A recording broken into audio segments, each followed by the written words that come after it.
Now we will discuss about microbes in human welfare. तो हम देखते हैं कि जितने भी माइक्रोस्कोपिक प्लांट्स हैं और एनिमल्स हैं, इनके अलावा कुछ माइक्रोब्स भी हैं, या कह सकते हैं बहुत ज़्यादा संख्या में माइक्रोब्स हैं जो हमारे बायोलॉजिकल सिस्टम जो कि अर्थ के ऊपर मौजूद है उसके मेजर कंपोनेंट है। बहुत वास्ट नंबर होता है, बहुत ज़्यादा नंबर होता है, ठीक है। तो ये और इतना ज़्यादा इनका नंबर होता है कि ये everywhere in soil, water, air, inside our body and that animals and plants, मतलब बॉडी के अंदर, बॉडी के बाहर, एनवायरनमेंट में, सॉइल में, इवन बहुत से तो ये ऐसा भी देखा गया है कि बहुत थर्मल स्प्रिंग जो हैं, हाई टेम्परेचर हैं, है ना, थर्मल वेंट्स जहाँ के 100 डिग्री तक टेम्परेचर है, और बहुत डीप सॉइल में, बहुत डीप सी के अंदर, मतलब कोई ऐसा स्पेस में आप कह सकते हैं अर्थ के ऊपर कोई ऐसी जगह बची नहीं है जहाँ पे ये माइक्रोब्स नहीं होते हों, स्पेशली हमारे अर्थ के ऊपर, चाहे वो सॉइल हो, इवन एयर में भी, और हमारे जितना भी चारों तरफ एनवायरनमेंट है उसमें कहीं न कहीं ये माइक्रोब्स जरूर मौजूद होते हैं। और कौन कौन से माइक्रोब्स होते हैं? काफ़ी डाइवर्स होता है। माइक्रोब्स का मतलब माइक्रो ऑर्गेनिज्म से है, तो इसमें प्रोटोजोआ, बैक्टीरिया, फंजाई और microscopic plant, viruses, viroids, prions, है ना, ये सब सारी चीज़ें इसमें आती हैं। माइक्रोब्स में हम सभी चीज़ों को लेते हैं। तो माइक्रोब्स इस तरह से एक वास्ट नंबर ऑफ ऑर्गेनिजम्स हैं और बहुत इसमें वेरिएशन काफ़ी ज़्यादा है, काफ़ी ज़्यादा इसमें नंबर और वेरिएशन दोनों ही होता है। इसके अलावा microbes like bacteria and many fungi can be grown in nutritive media to form colonies, है ना। और इनको माइक्रोब्स को हम लोग, इनके कॉलोनी को हम लोग डेवलप कर सकते हैं। बैक्टीरिया के, फंजाई के कॉलोनी को हम लोग डेवलप कर सकते हैं। और जब बहुत ज़्यादा नंबर में होते हैं तो हमें कुछ दिखने लगता है, उनकी जो कॉलोनी होती है बहुत ज़्यादा वास्ट नंबर में हो जाती है, तो वो कुछ अपीयरेंस देने लगती है। हालांकि इंडिविजुअली ये दिखाई नहीं देते, लेकिन जब कॉलोनी में हो जाते हैं, बहुत ज़्यादा नंबर हो जाते हैं, तो फिर ये हमें दिखने लगते हैं, ठीक है।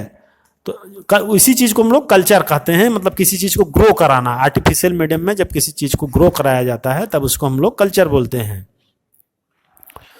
तो इसके अलावा हमने देखा कि माइक्रोब्स बहुत सारे डिजीज भी काज करते हैं, जैसे हमने मलेरिया का देखा था, प्रोटोजोआ, आपका प्लाज्मोडियम के बारे में, और भी बहुत सारे ऐसे हैं माइक्रोब्स जो कि एनिमल्स में एंड प्लांट्स में डिजीज काज करते हैं, हार्मफुल इफेक्ट होते हैं। तो बहुत सारी चीज़ें हमने देखा कि इनके क्या क्या, इनसे क्या क्या हार्म है, क्या क्या इनसे लॉस होता है। लेकिन अब हम लोग बात करेंगे कि क्या माइक्रोब्स सिर्फ हार्मफुल हैं? नहीं, माइक्रोब्स बहुत सारे बेनिफिशियल भी हैं ह्यूमन के लिए। ह्यूमन के एवरीडे लाइफ में वो यूजफुल भी हैं, बहुत सारे प्रोडक्ट भी बनाते हैं जो कि हमारे लाइफ के लिए इम्पॉर्टेंट है। इवन हमारे गट के अंदर भी कुछ हार्म जो है कि बेनिफिशियल आप कहिए, हार्मलेस बैक्टीरिया कहिए, मौजूद होते हैं जो कई तरह के प्रोसेस को करते हैं। इवन कैटल्स के अंदर भी कुछ बैक्टीरिया होते हैं और हमारे ह्यूमन बॉडी में भी होते हैं, कुछ बेनिफिशियल बैक्टीरिया भी होते हैं। तो कहने का मतलब, एक कॉमन एग्जांपल अगर हम लें तो कर्ड, आप जानते होंगे कर्ड जो होती है वो मिल्क से बनती है। और कैसे बनती है? इसके अंदर लैक्टोबैसिलस, है ना, इसको लैक्टिक एसिड बैक्टीरिया भी कहते हैं, वो होते हैं जो कि मिल्क को कन्वर्ट करते हैं कर्ड में। मिल्क को कर्ड में लैक्टिक एसिड बैक्टीरिया या लैक्टोबैसिलस कन्वर्ट करता है। या आप अच्छी तरह जानते हैं, ये कोई नई चीज नहीं है। तो इसके होता क्या है इसमें? During growth the LAB produces acids that coagulates and partially digest the milk protein. तो दही कैसे बनती है? How milk converted into curd? The curd is formed by acid produced by LAB। ये जो बैक्टीरिया है वो कुछ एसिड प्रोड्यूस करता है जो कि जो मिल्क के अंदर केसिन प्रोटीन होती है उसको कोगुलेट और पार्टली डाइजेस्ट करता है। और डाइजेस्ट करने की वजह से ये कर्ड में चेंज हो जाता है, उसका टेक्सचर चेंज हो जाता है।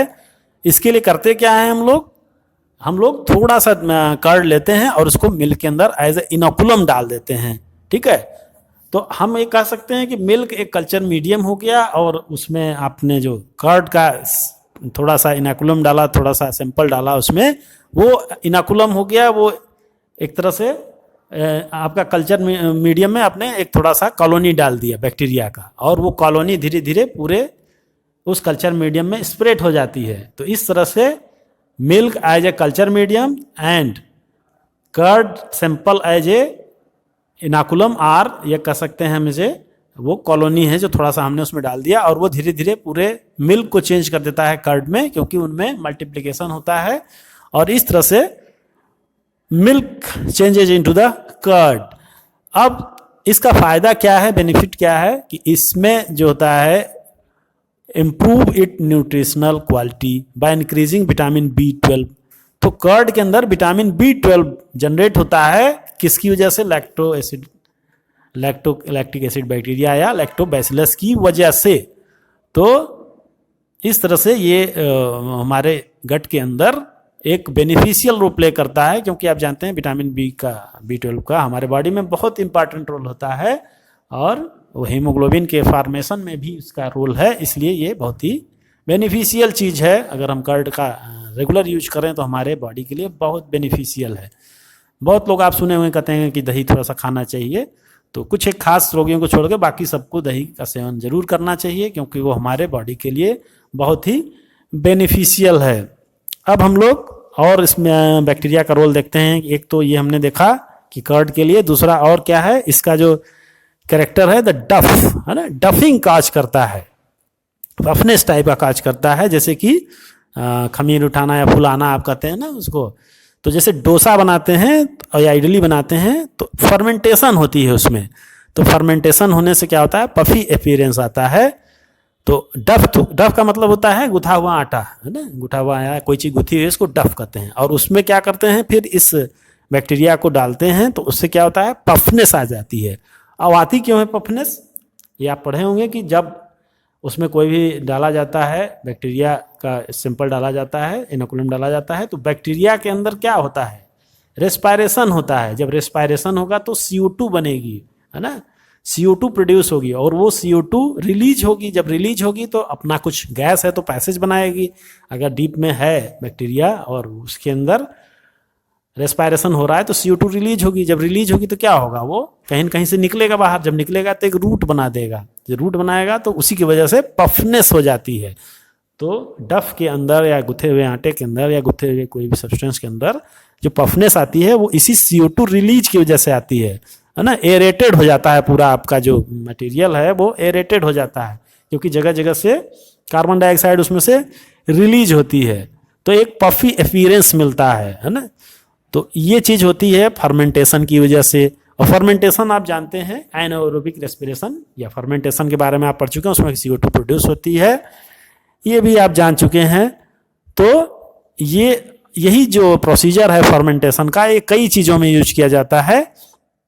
तो आपने ये देखा कि कई जगह बैक्टीरिया यूज करते हैं, कई जगह ईस्ट भी यूज करते हैं। जैसे ब्रेड बनाने के लिए हम लोग बेकर्स ईस्ट यूज करते हैं। सैक्रोमाइसिस सर्विसी जो होता है उसमें भी यही होता है, ब्रेड में जो पफनेस आती है वो ईस्ट की वजह से आती है। ईस्ट में भी वही प्रोसेस है फर्मेंटेशन। फर्मेंटेशन आप 11th में पढ़े हैं कि उसमें क्या बनता है, फर्मेंटेशन जब होता है तो ग्लूकोज से पूरा जो है कि पूरा उसका ऑक्सीडेशन नहीं पता, सिर्फ एनाएरोबिक रेस्पिरेशन होता है, जिसमें कि CO2 रिलीज होती है और कुछ प्रोसीजर में एथेनॉल प्रोड्यूस होता है। तो इस तरह से इसका डिफरेंट रोल है, ठीक है। तो पफनेस एक उसका इफेक्ट है। इसके अलावा भी बहुत सारी चीज़ें बनाई जाती हैं, जैसे जितने भी ब्यूरेज हैं, अल्कोहल ब्यूरेज हैं, वो सब क्या है, सब फर्मेंटेशन से ही बनते हैं, है ना। तो ईस्ट से भी आप अल्कोहल बनाते हैं, और traditional drink and foods are also made by fermentation by microbes.